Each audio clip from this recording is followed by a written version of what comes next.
Today, in the United States, is Memorial Day. It is the unofficial beginning of summer and a time for families and friends to gather to celebrate the end of the school year, summer vacations, and the like. To be clear, I do not begrudge anyone their celebration. My friends and colleagues killed in combat would be doing the exact same thing. Don't let some grumpy veteran who often has never heard a shot fired in anger in his life tell you otherwise. All we, those who have borne the battle, in the words of Abraham Lincoln, ask is that you look up a story of a service member or intelligence professional killed in action. Read their story, look at their photos, and gain a little more knowledge of the price of safety and security. In this and every episode, we strive to provide you with brief, relevant intelligence information free of conspiracy theories and unvetted analysis, which allows the mature, educated American to make good decisions regarding the state of the world and threats to the homeland. This comes curated for you by an active, supervisory rank law enforcement officer with extensive experience in critical incident management, tactical operations, and public order. I am also a former infantry non-commissioned officer, decorated in combat during OIF, and former U.S. government contract staff member who specialized in intelligence and low visibility, high threat security. I have significant formal education, as well as practical experience in all phases of the intelligence cycle. Through these lenses, I endeavor to read between the lines for you, the consumer, to help you form your own well-informed outlook on the world. No currently classified information will be shared on this channel, ever, period. And as always, we ask that if you are looking for a worthy organization to include in your charitable giving, please consider the Third Option Foundation. This organization works quietly to support the men and women of the CIA's Special Activities Division and honor the fallen operators whose names most Americans will never, and many times, can never know. You can make your tax-deductible donations and learn more at www.thirdoptionfoundation.org. There won't be an intelligence update today. Although the fight never stops, today is a day I like to reflect and remember. If you'll come along with me for that, I'd appreciate it. So grab yourself a drink, a cigar, or just sit comfortably. I'd like to tell you about some fallen heroes. Some are friends of mine. Some just have a story that I like to think about. First, I'd like to tell you about my friend Byron, officially Master Corporal Byron Greff of the 3rd Battalion, Princess Patricia's Canadian Light Infantry. I like to highlight the contributions of our coalition partners on this day because, in many ways, modern security has been assured by a small group of Western nations, putting boot to ass since 2001. Byron was a paratrooper of and member of the recon platoon, and we were neighbors in Kabul in 2011.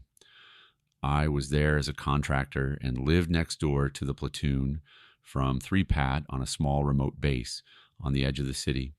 They were deployed on an advisory mission, and many of them were 2nd and 3rd deployment veterans, all with combat experience. They were bored. We played poker and smoked cigars together. Every Thursday night, there was a small group of us Canadians and Americans, active soldiers and contractors, who got together many evenings after sunset for a cigar and conversations. On Thursday, we played Texas Hold'em together, often with the aid of headlamps. Byron and Dave took me into their group when I arrived, being from a border state. My heritage and theirs meshed very well, a Midwesterner and Canadians. We made plans to visit after our time abroad was over. I would have liked to meet his wife and children. Maybe someday I will. I was standing on the perimeter of the base when the VBIED went off that killed him. Byron was returning from leave, where he had visited his wife and son and met his newborn daughter. He was riding the armored Rhino bus that rotated coalition members around the city from one post to another. I heard the blast and shortly thereafter found out from the platoon leader, Dave, still in active service today, that Byron had been killed. I'll never forget standing in the gauntlet as the Angel flight touched down to take Byron to Kandahar. His platoon mates carried his stretcher on their shoulders, as is their custom. 4 American soldiers and 8 civilian contractors, mostly third country National Food Service workers, along with a military service dog, were killed as well. Byron is buried in Red Deer, Alberta, Canada. Johnny Mike Spann was the first American killed in combat after our invasion of Afghanistan in 2001. He was previously a captain in the Marine Corps and joined the CIA following his service. He was a ground branch operator with the agency's Special Activities Division. Spann was part of CIA Team Alpha, the first Americans officially behind enemy lines after 9/11. The CIA's Jawbreaker teams arrived 2 weeks prior, but were in Northern Alliance-controlled territory. On November 25, 2001, Spann and 2 other CIA employees had gone to the Kala-i-Jangi prison near Mazar-i-Sharif to question American Taliban, John Walker Lind. The prisoners revolted while the CIA officers were inside the prison.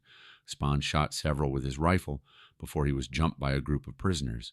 Spann then drew his Glock and shot additional prisoners before being overrun and beaten to death. His body was recovered on November 28th. U.S. Army Special Forces and British Special Boat Service operators quelled the uprising with the aid of U.S. airstrikes. Johnny is buried in Arlington National Cemetery in Section 34. His star is number 79 on the CIA Memorial Wall, and he was posthumously awarded the Intelligence Star. Camp Spann in Afghanistan was named in his honor. He is survived by his wife, Shannon, also a CIA officer, and his 3 children. Finally, and this one is intensely personal, my best friend, Sergeant Andrew H. McConnell, he was killed by an IED while returning from a mission with his squad aboard a Stryker armored vehicle on September 14, 2009, near Kandahar, Afghanistan.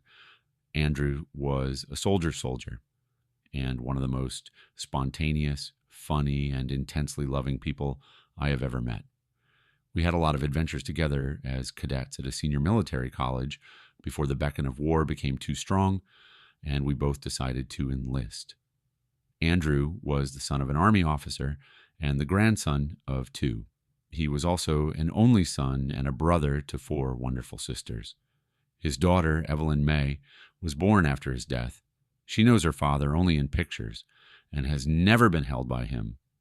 Someday they will be reunited, and Andrew will be overcome with joy. I could talk about him for hours.